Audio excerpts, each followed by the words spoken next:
hari. Maka dari itu bagian liturginya putih.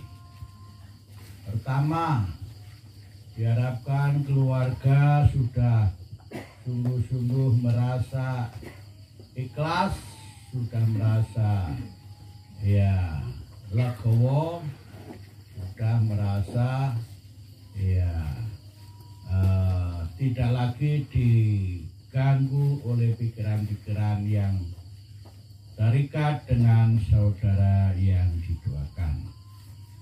Yang kedua, angka 1000 adalah angka yang bulat dan penuh.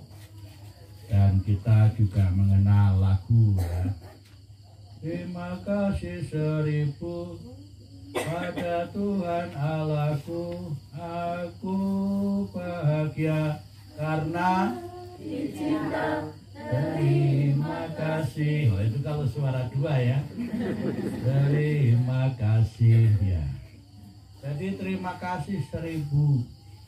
Nah, harapannya kita juga memperoleh kerahiman Allah yang berlimpah bagi yang kita doakan pada malam hari ini, terutama Ibu Ana Suradiem dan juga bagi saudara-saudari yang lain. Dan yang ketiga, ya kita punya keyakinan dengan kerahiman yang berlimpah itu, maka Ibu Ana Suradiem ya sudah memperoleh kebahagiaan di surga. Jaminannya apa? Adalah iman kepada Yesus Kristus. Saya pikir kesetiaan itu yang bisa membawa pada kemuliaan. Jadi orang hidup itu ada ceritanya, ada awal dan ada akhir. Ya. Nah, ada orang yang hidupnya pada awal-awal itu setia, tetapi pada akhirnya tidak setia. Ada orang yang pada awalnya tidak setia, tetapi akhirnya setia. Mereka adalah orang-orang yang bertobat dan mengikuti Kristus sampai akhir. Begitu juga dalam hidup di dunia, ada orang yang berjaya pada mulanya, pada akhirnya menderita. Ada juga orang yang menderita terus di dunia, pada akhir hidupnya bahagia. Ya, sebagai orang beriman kita berkeyakinan bahwa hidup kita, cerita hidup kita itu akan berakhir dengan kebahagiaan. Nah, cerita itu kalau berakhir dengan kebahagiaan, ada istilah untuk menyebut itu apa? Happy ending ya. Happy itu bahagia, ending itu ya akhir ya. Kita semua mau happy ending enggak? Ya, iya. Jadi tidak ada, wah film akhirnya ya happy endingnya sedih, nggak ada ya kan. Nah, happy endingnya bahagia. Karena happy itu bahagia, jangan kalau sudah kata bahagia nggak usah pakai kata sedih, nggak akan cocok. Nah, jadi kita selalu dan sering mendoakan arwah. Siapa yang bercita-cita jadi arwah? Gak usah dicita-citakan, pasti akan terlaksana, terkabul. Itulah satu-satunya cita-cita yang pasti tidak akan gagal. Bahwa kita semua akan menjadi arwah, artinya menjadi orang yang meninggal. Tetapi seperti yang dikatakan di dalam bacaan tadi, ya gunung itu gambaran suatu tempat ketinggian kemuliaan lah. Nah, siapa yang pernah naik gunung? kalau kita di lembah itu jelas sekali apa yang ada di situ, ya, dan tidak indah. Tetapi ketika kita semakin naik ke puncak, ke gunung, maka kita melihat ke bawah itu begitu indah. Baru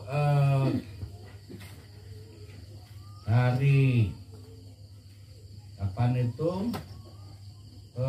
para romo selesai retret, ya, di Laverna ada acara rekreasi, yaitu ke Bendungan Batu Tegi yang diresmikan oleh Bapak Presiden itu. Nah, di situ ada menara pandang, ya. Jadi ada tangga yang muter-muter gitu, akhirnya sampai puncak. Nah, dari puncak itulah kita melihat bendungan itu indah sekali. Begitulah keindahan akan terlihat ketika kita berada dalam puncak, dalam ketinggian. Begitulah hidup kita juga akan indah, akan mulia, akan bahagia dalam ketinggian. Ketinggian apa? Ketika kita sudah diangkat dalam kemuliaan. Keadaan kemuliaan itu seperti yang digambarkan dalam bacaan tadi, ya, bahwa tiada lagi perkabungan, tatap tangis dan duka cita. Air mata itu akan dihapus dari mata mereka. Jadi air mata akan diubah. Kalau air mata itu lambang kesedihan atau orang yang berada dalam situasi sedih. Walaupun ada juga ya air mata bahagia, ya, ada. Ya, pada saat manten itu, wah, berlinang air mata. Karena apa? Karena bahagia. Nah, tetapi pada umumnya, ya, air mata itu melambangkan atau mewujudkan suatu kesedihan. Di dalam Tuhan, air mata kita akan diubah menjadi mata air, ya, jadi mata air. Dengan demikian ada sumber yang terus keluar, memancar dan memberikan, ya, suatu kesegaran hidup. Saya waktu kecil pekerjaannya cari rumput. Ketika panas terik, ya, memotong apa itu damen, ya, tahu damen, ya, lalu cari mata air. Nah, minum dari mata air itu dengan pipa damen, segar sekali di panas terik itu. Nah, demikian juga dalam kehidupan kita, di dalam Allah kita ingin mendapatkan kesegaran. Dari kesegaran yang kecil-kecil atau sedikit-sedikit, kita akan memperoleh kesegaran yang melimpah. Kesegaran yang melimpah adalah pada saat kita semua sudah dalam kesempurnaan bersama Allah, karena Allah lah sumber kehidupan, Allah lah sumber kebahagiaan, Allah sumber kedamaian. Ke sana kita semua akan berlabuh, akan bermuara, akan berakhir kehidupan kita seperti yang diungkapkan dalam bahasa Jawa, ya, bahwa Allah itu sangkan paraneng dumadi. Apa artinya? Asal dan tujuan hidup kita berasal dari Allah dan akhirnya akan kembali kepada Sang Pemilik kehidupan.